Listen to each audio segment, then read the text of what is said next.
Hello everybody!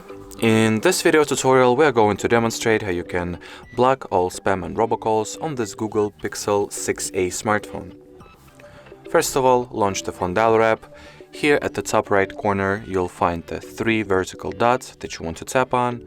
Open up the settings page, next enter the caller ID in spam category, and in here simply turn on the filter spam calls toggle, and that will effectively mean that from now on the spam calls filter will be successfully activated and prevent any suspected spam calls or robotic calls from disturbing you.